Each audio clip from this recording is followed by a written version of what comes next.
Good morning. Today we're going to talk about virtual classrooms for our kids. In the age of COVID, a lot of kids won't be going to school this year. Everything will be at home. Now, I have a little experience with this because my daughter did homeschooling for 1 year. So I'm going to talk about some of the things we learned and how you can implement some different things to give your kids an advantage in this new learning environment. So, number one, give them their own space. When they're at school, they have their own desk.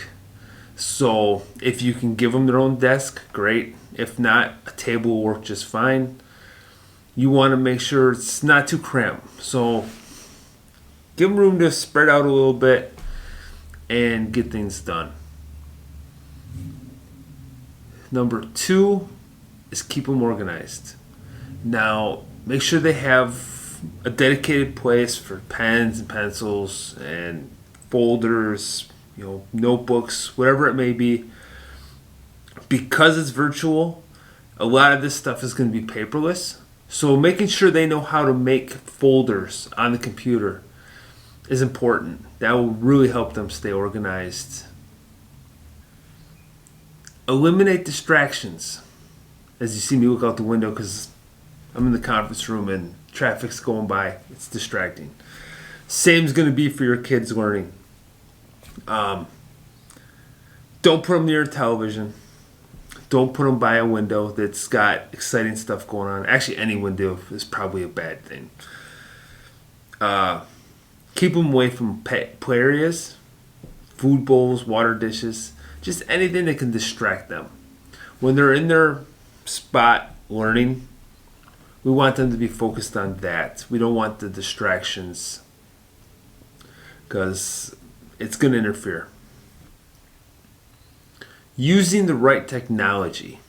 Now, to do virtual school, the kids are going to need a laptop or a desktop computer. Maybe your school provides it, maybe it doesn't. I know when my daughter was doing homeschooling, they did provide a laptop for her. So with that, you're going to need a webcam, which is built into almost all computers nowadays. Maybe some desktops don't, I'm not quite sure. And a microphone. So these are things you're going to need. Headphones.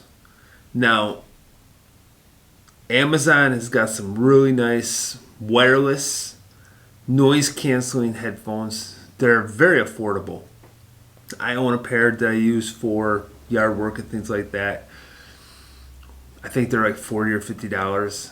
But to eliminate those distractions, those noise canceling headphones will be a huge benefit. So I highly recommend spend the money and get a pair. Another thing that's going to be important is Wi-Fi. You're going to want a good Wi-Fi signal. This could be a pain because internet's not cheap. You would think it's 2020 by now, internet would be cheap. But I know for us to have a cable modem, it's almost $100 a month. And to use DSL, I think we pay $50 a month roughly. So they're not cheap options, but a lagging signal is not going to be beneficial to them learning. So make sure you do have a good signal. Now, I'll go off on a little caveat here, a little side note from personal experience. When my daughter was homeschooling, we were actually living in an RV traveling. So we didn't have a designated internet or anything like that. We had what back then was like a little box. It was like a Verizon Wi-Fi hotspot. And it worked. So there's options. Your phone will have a watch. Because I know a lot of people can't afford internet. I know a lot of people still use the library, things like that. Well, depending on your town, like my town, the library is closed. You can't even go to the library. So we got to think of alternatives in order to make this work.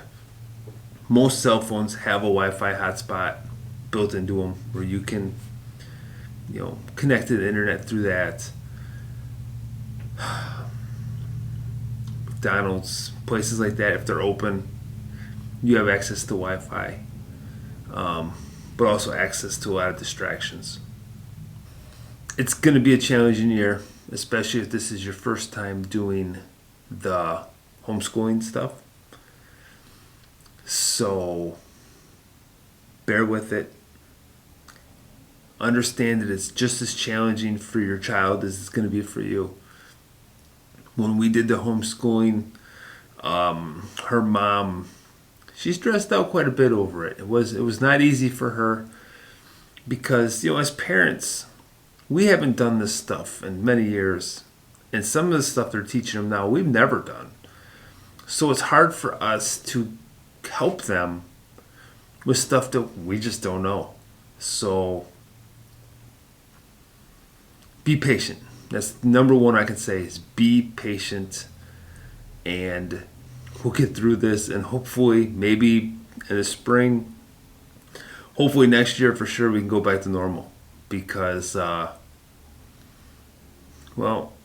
frankly our kids need to socialize. So thanks for watching. I appreciate it. If you haven't, please hit the subscribe button. And I'm going to get out of this room so I can stop being distracted by the window. Thanks for watching, guys.